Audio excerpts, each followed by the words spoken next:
Olá, bem-vindos ao canal Restauração em Cristo. Hoje nós vamos iniciar o estudo acerca das 7 festas do Senhor. Então, em primeiro lugar, eu vou fazer uma breve introdução, passando alguns textos importantes, e em seguida eu vou falar da primeira festa, que é a Páscoa. Então, Hebreus 10:1 diz o seguinte: Ora, visto que a lei tem sombra dos bens vindouros, não imagem real das coisas, nunca jamais pode tornar perfeitos os ofertantes com os mesmos sacrifícios que, ano após ano, perpetuamente eles oferecem. Então, nesse primeiro momento, é entender que as festas estão presentes na lei, logo, elas fazem parte dessa lógica aqui, de que a lei tem sombra dos bens vindouros. Então, as festas são uma sombra de algo que estava para acontecer. Então a gente vai sempre seguir essa lógica aqui. Aí outros textos, Mateus 5, do 17 ao 18, o próprio Cristo falando: Não penseis que vim revogar a lei ou os profetas. Não, não vim para revogar, vim para cumprir. Porque em verdade vos digo, até que o céu e a terra passem, nenhum i ou um tio jamais passará da lei, até que tudo se cumpra. Então há, o próprio Cristo afirmando aqui nessa questão de que essa lei precisaria se cumprir. E ele está abordando aqui também nesse sentido, de que a lei apontava para bens vindouros e esses bens vindouros têm que se cumprir. Então essas festas, ou tempos determinados, na tradução mais correta, têm que se cumprir. Mais correta não, mas uma outra forma de traduzir. Então, agora também Romanos 10, versículo 4. Porque o fim da lei é Cristo, para a justiça de todo aquele que crê. Então, Cristo como o fim disso tudo, então ele sempre vai estar inserido nesses bens vindouros que estão para se cumprir e que a lei faz uma sombra. E, por conseguinte, as festas também. Agora, Colossenses 2, do 16 ao 17. Ninguém, pois, vos julgue por causa de comida e bebida, ou dia de festa, ou lua nova, ou sábados, porque tudo isso tem sombra das coisas que haviam de vir, porém o corpo é de Cristo. Então aqui esse texto é autoexplicativo, fala inclusive das festas e dos sábados, que a gente vai tratar de tudo isso, mas são coisas que simplesmente apontavam para o que havia de vir. Mas o corpo é de Cristo, Enfim, a lógica é essa, é ter isso em mente sempre que a gente está falando aqui de festas. Então, agora eu vou ler alguns textos no Antigo Testamento para a gente entender um pouco sobre quais são essas festas e também entender acerca da nomenclatura, que às vezes isso gera alguma confusão, mas a Bíblia trata dessa forma mesmo. Então, primeiro, em Êxodo, capítulo 23, do 14 ao 19. 3 vezes no ano me celebrareis festa. Guardarás a festa dos pães asmos. 7 dias comerás pães asmos, como te ordenei, ao tempo apontado no mês de Abibe. Porque nele saíste do Egito. Ninguém apareça de mãos vazias perante mim.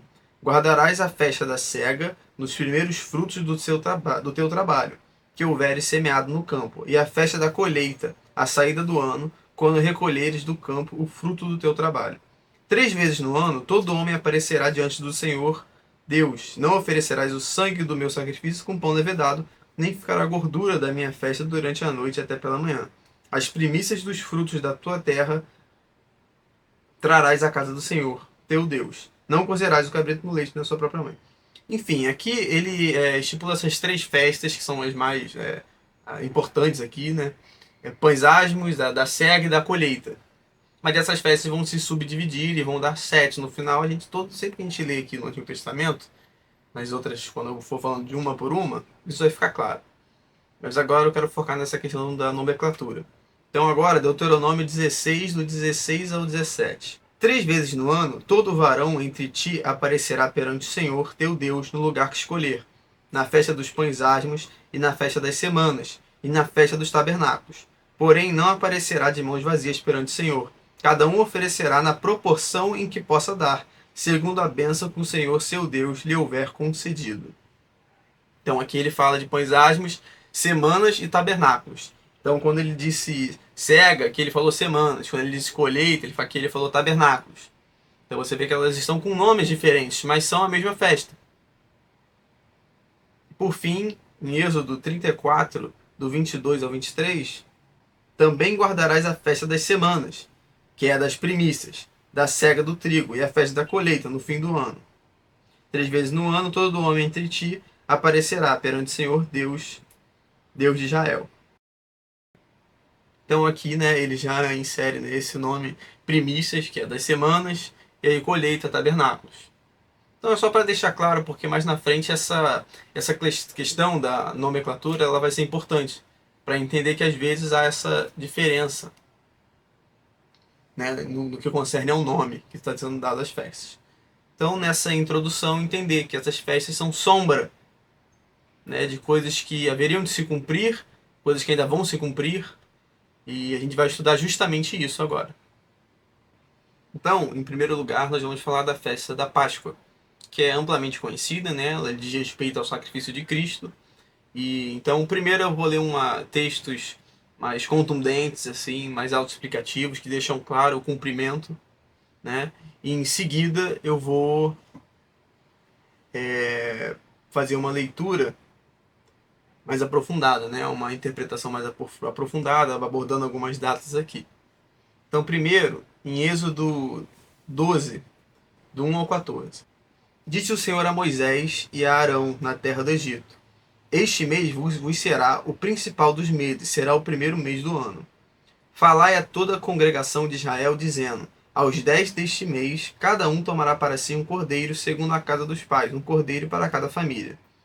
Mas se a família for pequena para um cordeiro, então convidará ele o seu vizinho, mais próximo, conforme o número das almas, conforme o que cada um puder comer. Por aí calculareis quantos bastem para o cordeiro. O cordeiro será sem defeito, macho de 1 ano, podereis tomar um cordeiro ou um cabrito. E o guardareis até o 14º dia deste mês, e todo o ajuntamento da congregação de Israel o imolará no crepúsculo da tarde. Tomarão do sangue e o porão em ambas as ombreiras e na verga da porta, nas casas em que o comerem. Naquela noite comerão a carne assada no fogo, com pães asmos e ervas amargas a comerão. Não comereis do animal nada cru, nem cozido em água, porém assado ao fogo, a cabeça, as pernas e a fressura. Nada deixareis dele até pela manhã, o que porém ficar até pela manhã queimá-lo-eis. Desta maneira o comereis, lombos cingidos, sandálias nos pés e cajado na mão, comê-lo-eis à pressa, é a Páscoa do Senhor. Porque naquela noite passarei pela terra do Egito e ferirei na terra do Egito todos os primogênitos, desde os homens até os animais, executarei juízo sobre todos os deuses do Egito. Eu sou o Senhor. O sangue vos será por sinal nas casas em que estiverdes. Quando eu vir o sangue, passarei por vós, e não haverá entre vós praga destruidora, quando eu ferir a terra do Egito. Este dia vos será por memorial, e o celebrareis como solenidade ao Senhor, nas vossas gerações, e celebrareis por estatuto perpétuo. Logo eu vou falar a respeito dessa questão do estatuto perpétuo, mas primeiro eu vou ler também Êxodo 12, do 42 a 51 agora. Esta noite se observará ao Senhor, porque nela os tirou da terra do Egito. Esta é a noite do Senhor, que devem todos os filhos de Israel comemorar nas suas gerações. Disse mais o Senhor a Moisés e a Arão: Esta é a ordenança da Páscoa. Nenhum estrangeiro comerá dela. Porém, todo escravo comprado por dinheiro e depois de o teres circuncidado, comerá dela. O estrangeiro e o assalariado não comerão dela. O cordeiro há de ser comido numa só casa, da sua carne não levareis fora da casa, nem lhe quebrareis osso nenhum. Toda a congregação de Israel o fará. Porém, se algum estrangeiro se hospedar contigo e quiser celebrar a Páscoa do Senhor, seja ele circuncidado, todo macho, então se chegará e a observará, e será como natural da terra, mas nenhum incircunciso comerá dela. A mesma lei haja para o natural e para o forasteiro que peregrinar entre vós. Assim fizeram todos os filhos de Israel, como o Senhor ordenara a Moisés e a Arão. Assim fizeram. Naquele mesmo dia tirou o Senhor os filhos de Israel do Egito, segundo as suas turmas. Então, tem em mente aqui essa questão dos ossos que não seriam quebrados, né, que precisaria ser um cordeiro sem mácula, né, sem defeitos, e também sobre a circuncisão, né, que todo aquele que fosse participar, que fosse estrangeiro, precisaria se circuncidar. É importante ter isso em mente. Então, quando ele diz ali por estatuto perpétuo, é importante ter em mente o que está lá em Salmos. Tem outros textos acerca disso também, mas em Salmos 103, versículo 17,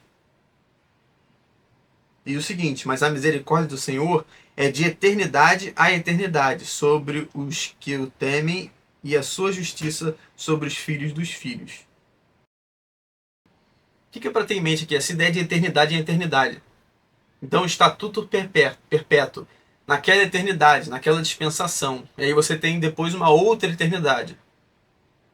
Por que eu estou dizendo isso, né? Porque para não entender que, né, é preciso continuar cumprindo aquilo dali. Aquilo fazia sentido naquela eternidade, naquele tempo da antiga aliança. Mas na nova aliança já diz respeito a uma outra eternidade. É lógico que isso é algo além das coisas que a gente consegue mensurar, né? A gente não mensura uma eternidade, mas Deus já nos dá dicas de mais ou menos como isso funciona, né? A gente vê em parte, conforme Paulo fala. Mas é para ter isso em mente, né? E agora, indo para os textos, no que diz respeito ao Cordeiro sem defeito e tudo mais, se a gente for ler o que está em Mateus 26, do 57 ao 60, é o seguinte: e os que prenderam Jesus o levaram à casa de Caifás, o sumo sacerdote, onde se haviam reunido os escribas e os anciãos. Mas Pedro o seguia de longe, até o pátio do sumo sacerdote, e tendo entrado, assentou-se entre os serventuários para ver o fim. Ora, os principais sacerdotes e todo o sinédrio procuravam algum testemunho falso contra Jesus, a fim de o condenarem à morte. E não o acharam, apesar de se terem apresentado muitas testemunhas falsas. Então aqui já começa esse examinar, né? O cordeiro sem defeito. Cristo era esse cordeiro. A gente vai ler os textos sobre isso, mas já adiantando esses textos que dizem respeito a Cristo como esse cordeiro que não tinha defeito algum. Se a gente continuar lendo, né, sempre nesse período em que Cristo estava sendo examinado, em Lucas 23, do 7 em diante, diz o seguinte: logo depois daquilo, Jesus foi enviado para Pilatos, né? Ao saber que era da jurisdição de Herodes, né, Pilatos, no caso, soube disso, estando este naqueles dias em Jerusalém, o remeteu. Herodes, vendo a Jesus, sobremaneira se alegrou, pois havia muito queria vê-lo, por ter ouvido falar a seu respeito. Esperava também vê-lo fazer algum sinal. E de muitos modos o interrogava. Jesus, porém, nada lhe respondia. Os principais sacerdotes e os escribas ali presentes o acusavam com grande veemência, mas Herodes, juntamente com os da sua guarda, tratou-o com desprezo e, escarnecendo dele, fê-lo vestir-se de um manto aparatoso e o devolveu a Pilatos. Naquele mesmo dia, Herodes e Pilatos se reconciliaram, pois antes viviam inimizados um com o outro. Então, reunindo Pilatos os principais sacerdotes, as autoridades e o povo, disse-lhes: apresentastes-me este homem como agitador do povo, mas tendo interrogado na vossa presença, nada verifiquei contra ele dos crimes que os acusais. Nem tampouco Herodes, pois nolo tornou a enviar. É, pois, claro que nada contra ele se verificou digno de morte. Portanto, após castigá-lo, soltá-lo-ei. Mas para ter isso em mente, mesmo depois de examinado, né, não verificaram nada de errado nele. Ele foi considerado sem culpa, não tinha nada digno de morte ali. Então é o cordeiro sem defeito algum, né, que seria o cordeiro digno do sacrifício para salvar a humanidade. Agora, quanto aos ossos, quando eu disse, né, quando a gente leu ali em Êxodo 12, do 42 ao 51, ele fala que nenhum osso seria quebrado quando eles fossem consumir esse cordeiro, né? Primeiro, agora em Salmos 34, do versículo 19 ao 20. Muitas são as aflições do justo, mas o Senhor de todas o livra, preservando-lhe todos os ossos, nenhum deles sequer será quebrado. Então aqui já falando de Cristo, antes disso em Êxodo, conforme a gente leu, já estava falando de Cristo, mas aqui mais uma vez falando de Cristo. E também em João 19, do 31 ao 37. Então, os judeus, para que no sábado não ficassem os corpos na cruz, visto como era a preparação, pois era grande o dia daquele sábado, rogaram a Pilatos que se lhes quebrassem as pernas e fossem tirados, diz respeito àqueles que estavam crucificados. Os soldados foram e quebraram as pernas ao primeiro e ao outro que com eles tinham sido crucificados. Chegando-se, porém, a Jesus, como vissem que já estava morto, não lhe quebraram as pernas, mas um dos soldados lhe abriu o lado com uma lança e logo saiu sangue e água.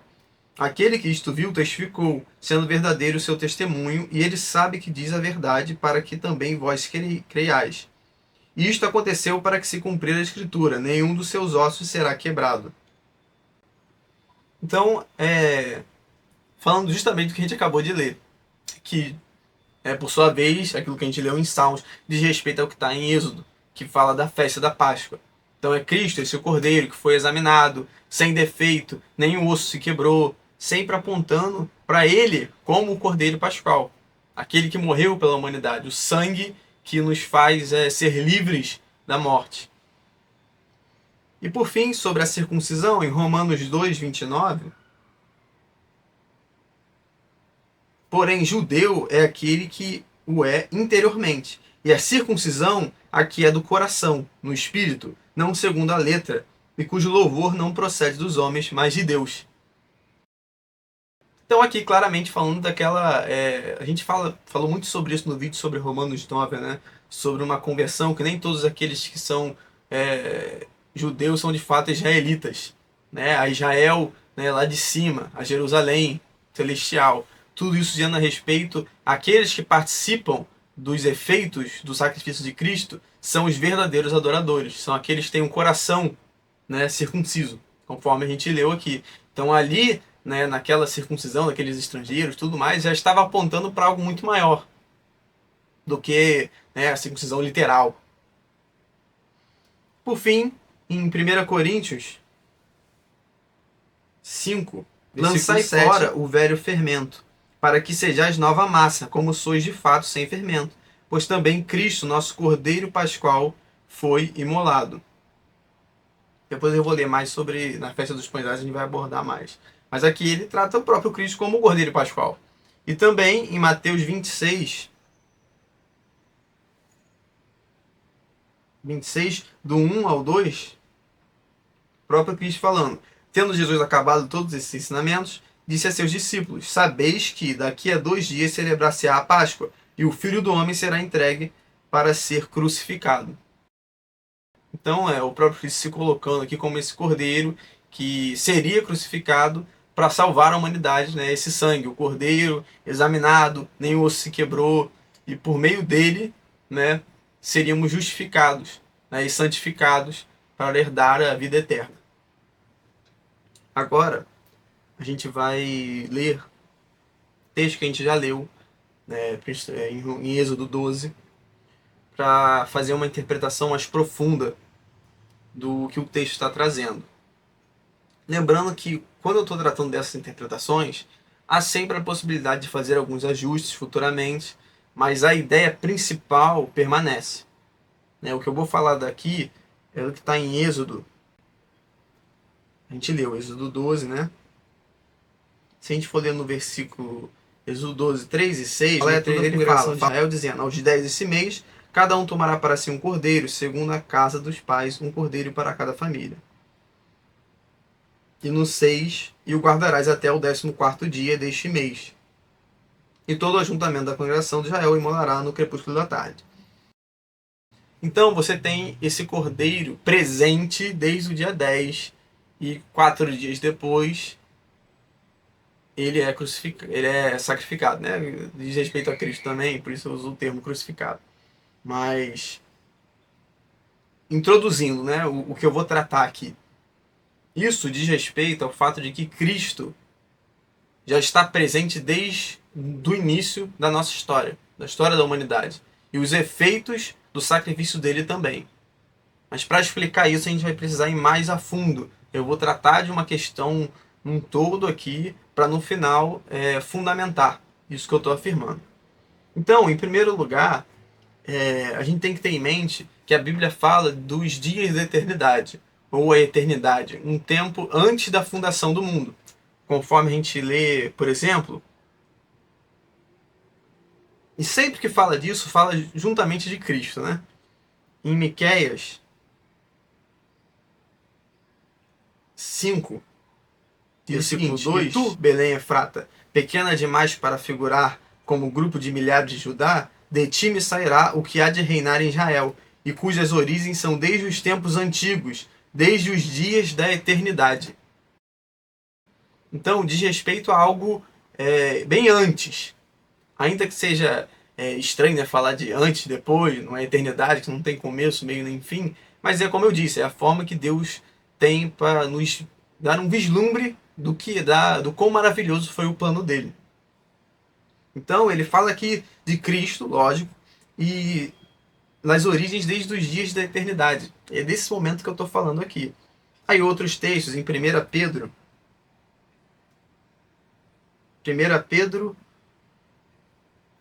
1, do 18 ao 20. Sabendo que não foi mediante coisas corruptíveis, como prata ou ouro, que foste resgatados do vosso fútil procedimento que vossos pais vos legaram, mas pelo precioso sangue, como de cordeiro sem defeito e sem mácula, o sangue de Cristo, conhecido com efeito antes da fundação do mundo, porém manifestado no fim dos tempos, por amor de vós. E também em João 17, 24, o próprio Cristo falando: Pai, a minha vontade é que onde eu estou estejam também comigo os que me deste, para que vejam a minha glória que me conferiste, porque me amaste antes da fundação do mundo. Então você tem essa presença, o próprio Cristo afirmando, e aqui outros textos que a gente tratou, da presença dele antes da fundação do mundo. Né? O momento é difícil para nós mensurarmos isso, mas existe esse momento. Um momento eterno, né? Antes da fundação do mundo. Então, tenha isso em mente, que antes da fundação do mundo, na eternidade, Cristo e a sua obra já estavam estabelecidos. Esse cordeiro já tinha sido morto neste momento. Essa obra já estava cumprida. Então, outro texto também para ter isso em mente, Efésios 1, do 3 em diante, bendito Deus e Pai de nosso Senhor Jesus Cristo, que nos tem abençoado com toda sorte de bênção espiritual nas regiões celestiais em Cristo, assim como nos escolheu nele antes da fundação do mundo, para sermos santos e irrepreensíveis perante ele e em amor. Então aqui, ele já falando sobre nós escolhidos nele antes da fundação do mundo. Então confirmando, né, aquilo que eu acabei de falar, que esse cordeiro, essa obra já estava consumada antes da fundação do mundo, nesses dias da eternidade.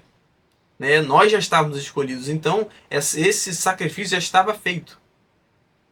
Isso é algo de como, mais uma vez, eu vou sempre afirmar isso, é difícil de mensurar, mas a Bíblia afirma isso. E isso vai trazer luz para uma questão que eu vou falar no final. Né? Bom, mas ele fala antes da fundação do mundo. Agora, é entender que essa fundação do mundo é justamente o Gênesis.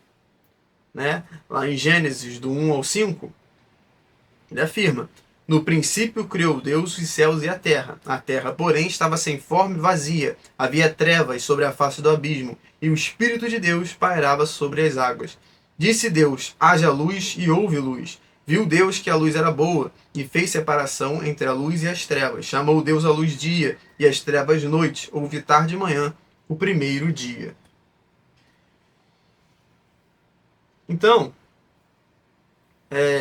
como é também amplamente conhecido, essa fundação, né, essa criação dura 7 dias, que nós cremos que diz respeito a 7 milênios. Se a gente for ler em 2 Pedro 3,8, diz o seguinte: há todavia uma coisa, amados, que não deveis esquecer, que para o Senhor um dia é como 1000 anos, e 1000 anos como um dia.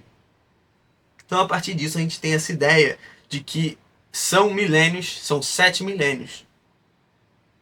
E mais, esses 7 dias, né, no 7º termina com um descanso. Se a gente for ler em Êxodo 20, versículo 11, diz o seguinte: porque em 6 dias fez o Senhor os céus e a terra, o mar e tudo o que neles há, e ao 7º dia descansou. Por isso o Senhor abençoou o dia de sábado e o santificou.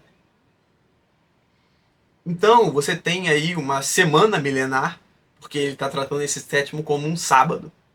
Então é uma semana ali milenar.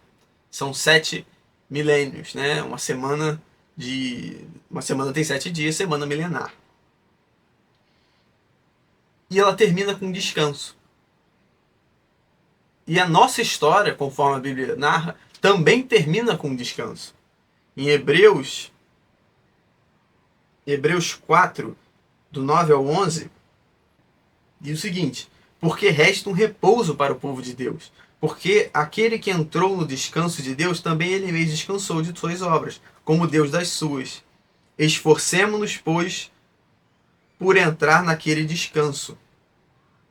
Aí ele segue falando aqui sobre a lógica que ele está criando aqui, mas eu não vou me aprofundar nisso agora. Mas ele fala desse descanso, que resta um descanso para o povo de Deus, que nós entraremos nesse descanso. E esse descanso é um sábado. Por isso, entende-se, e a gente crê nisso, que esses 7 milênios da criação apontam para a nossa história, ou seja, a nossa história também durará 7 milênios. E no fim dela, terá um descanso. Ou seja, os 7 dias da criação são uma sombra da nossa história, né? Ali está narrado, em determinados dias, pontos que dizem respeito à nossa história. É uma profecia, né? Deus já estava mostrando ali o que estaria para acontecer. Então você tem aqueles primeiros 7 milênios que são uma sombra dos 7 milênios que viriam, que são a nossa história. E aí eu vou apontando aqui mais mistérios, né, por trás disso. Então, em primeiro lugar, tenha isso em mente. Aqueles 7 dias da criação, que são 7 milênios, são uma sombra da nossa história. Então, se observarmos da mesma forma que no 7º milênio tem um descanso, e no fim da nossa história tem um descanso também, existem outros dias da criação que também dão dicas acerca da nossa história, do que aconteceria, né, nos tempos determinados, né? E agora, então, eu quero ler o que está em João, do 1 ao 5. João 1, do 1 ao 5. No princípio era o Verbo, e o Verbo estava com Deus, e o Verbo era Deus. Ele estava no princípio com Deus. Todas as coisas foram feitas por intermédio dele, e sem ele, nada do que foi feito se fez.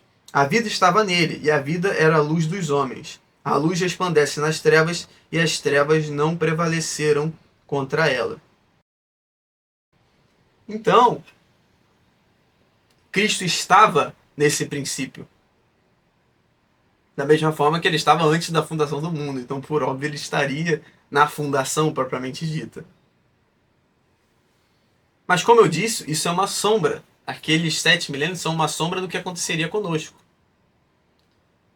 Mas a gente não vê Cristo, a presença de Cristo, assim que Adão e Eva saem do Éden. Que é quando inicia essa contagem. Não vemos essa presença lá. Na verdade, Cristo vem no 4º milênio. Bem mais à frente. E os 7 dias da criação também explicam isso. Em Gênesis 1, do 14 ao 19, diz o seguinte, sobre o 4º dia. Disse também Deus: haja luzeiros no firmamento dos céus, para fazerem separação entre o dia e a noite. E sejam eles para sinais, para estações, para dias e anos. E sejam para luzeiros no firmamento dos céus, para iluminar a terra, e assim se fez. Fez Deus os 2 grandes luzeiros, o maior para governar o dia e o menor para governar a noite, e fez também as estrelas, e os colocou no firmamento dos céus para iluminarem a terra, para governarem o dia e a noite, e fizeram separação entre luz e as trevas. E viu Deus que isso era bom. Houve tarde e manhã, o 4º dia. Então você tem mais uma separação entre luz e trevas, o 4º milênio. E o surgimento do sol. E se formos ver em Lucas 1, do 76 em diante, diz o seguinte: tu, no caso aqui é uma mensagem que foi dada a João Batista. Tu, menino, serás chamado profeta do Altíssimo, porque precederás o Senhor, preparando-lhe os caminhos, para dar ao seu povo conhecimento da salvação, no redimi-lo dos seus pecados. Graças à entranhável misericórdia de nosso Deus, pelo qual nos visitará o sol nascente das alturas, para iluminar os que jazem nas trevas e na sombra da morte, e dirigir os nossos pés pelo caminho da paz. Então, no quarto milênio, assim como estava na sombra, o sol veio, o Cristo veio. Cristo é o sol que brilhará, que brilhou, né, sobre aqueles que estavam, né, na sombra da morte. Mas agora entender por que a presença dele desde o início, se ele só foi manifestado no quarto milênio. Isso também está, de certa forma, predito ali, né, profetizado nessa sombra. Porque essa luz, a luz do sol, a luz propriamente dita, existia desde o primeiro dia da criação. No primeiro dia da criação já existia separação entre luz e trevas, e essa luz já brilhava. E, inclusive, já existiam, no terceiro dia, plantas, árvores, que dependem da luz do sol.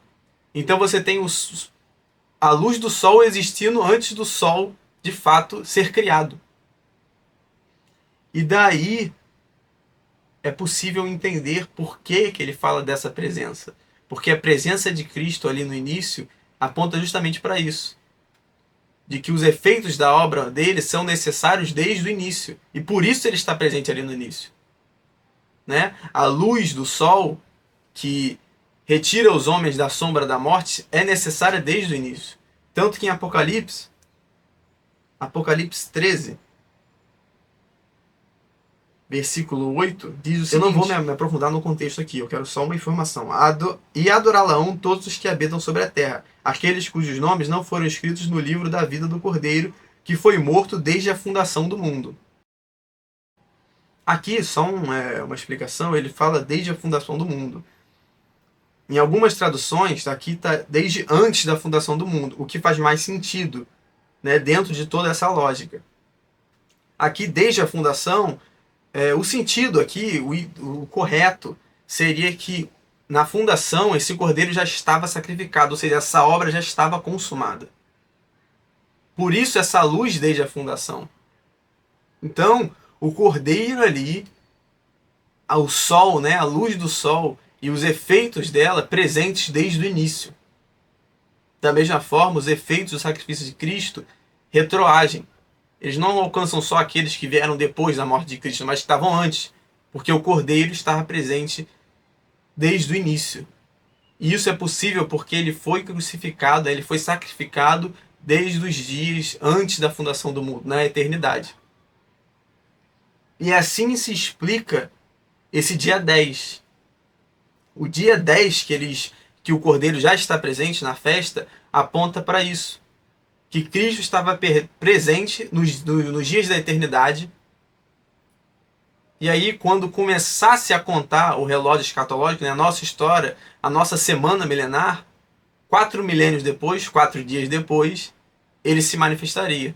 Então ele está presente no dia 10, né, ele só se manifesta no dia 14, mas ele está presente desde o dia 10. Para pontuar que os efeitos daquele sacrifício estão desde o início. E lógico, para frente daquele sacrifício também, para completar, né, os 7 milênios e nós entrarmos nesse descanso, junto com todos aqueles que desde o início, né, creram, de alguma forma se aproximaram de Deus. E no vídeo de Romanos 9 a gente fala a respeito disso. Né? Então ter isso em mente. E por fim, para falar, quando eu for falar de cada uma das festas, eu vou falar a respeito do cumprimento disso tudo e falar desse efeito, dos efeitos, né, da obra de Cristo. Então, em primeiro lugar, pontuar o seguinte: no descanso nós temos esse sábado, e esse sábado ele aponta para uma eternidade também. O descanso é uma eternidade. Então, dentro desse entendimento, é bom ter em mente. Eu vou falar sobre isso mais à frente. Mas Cristo, se formos ver as datas corretas aqui na Bíblia e tudo mais, ele foi crucificado numa quarta-feira. Ou seja, o dia 10, naquela semana, caiu num sábado, apontando justamente para essa ideia de que ele estava separado, ele já estava presente em uma eternidade, em um sábado, que é um descanso. Então esse é um ponto para se ter em mente, e que na semana ali, eu vou fazer um vídeo só a respeito dessa semana da crucificação de Cristo, mas já ter isso em mente. Que o dia 10, na semana em que Cristo foi crucificado, caiu num sábado. E sábado é descanso, e descanso diz respeito à eternidade. E agora, pontuando a questão dos efeitos, né? Em 1 Pedro, né, a gente leu essa questão, quando a gente leu do 18 ao 21, sobre esse cordeiro desde antes da fundação do mundo. E eu estou afirmando aqui que esses efeitos existem desde o começo. E um exemplo disso é a presença do Espírito. Se formos ler em Salmos 51, versículo 11, diz o seguinte: Davi falando, né? Não me repulses da tua presença, nem me retires do teu santo, nem me retires o teu Santo Espírito. Então já a presença do Espírito aqui. E mais, em Gênesis 4, do 6 ao 7, diz o seguinte: é Deus falando com Caim, logo antes dele matar o irmão dele, né? Então ele disse ao Senhor: por que andas irado e por que descaiu o teu semblante? Se procederes bem, não é certo que serás aceito? Se, todavia, procederes mal, eis que o pecado jaz à porta, e o seu desejo será contra ti, mas a ti cumpre dominá-lo. A ti cumpre dominá-lo. Esse é um comentário importante, porque em Gálatas 5, do 22 em diante, falando do fruto do Espírito, diz o seguinte: mas o fruto do Espírito é amor, alegria, paz, longanimidade, benignidade, bondade, fidelidade, mansidão, domínio próprio. Contra estas coisas não há lei. Então Deus exige de Caim um fruto do Espírito, que é o domínio próprio, o domínio sobre o pecado. Então o Espírito já cumpria seu efeito naquela época. Ele já transformava. Isso já existia. Em que pese ser amplamente pregado que o Espírito era pontual nessa época, não é bem assim. Inclusive você, muitas das vezes usam textos como de Elias ou Moisés, que o Espírito deles foi transferido ou compartilhado com outros, né? Mas isso diz respeito a uma unção, não ao Espírito que estava pontual naqueles profetas. Isso é uma unção. Tanto que nas duas testemunhas também fala dessa unção. Então essa mesma unção que estava sobre Moisés, sobre Elias, estará sobre as duas testemunhas, para quem conhece os textos em Apocalipse, né? Então não é pontual. Quando ele fala desses momentos, é uma unção que era pontual. Mas o Espírito sempre esteve agindo, porque o Cordeiro foi morto, né, nos dias da eternidade. E os efeitos dele são desde o início. Por que isso? Porque Deus é justo. Deus garante que todos tenham acesso ao sacrifício de Cristo, para que todos tenham a chance de saírem da sombra da morte e herdarem a vida eterna, desde antes do sacrifício de Cristo. Isso é algo que fala de uma coisa atemporal. Esse sacrifício é atemporal, os efeitos dele retroagem. É algo maravilhoso, é o plano que Deus arquitetou para poder salvar toda a humanidade. E aqui, a gente pode incluir toda a questão das duas casas, que a gente já falou aqui no canal, as estrelas do céu, tudo isso está incluso aqui. Então agora eu vou passar para as festas dos pães asmos.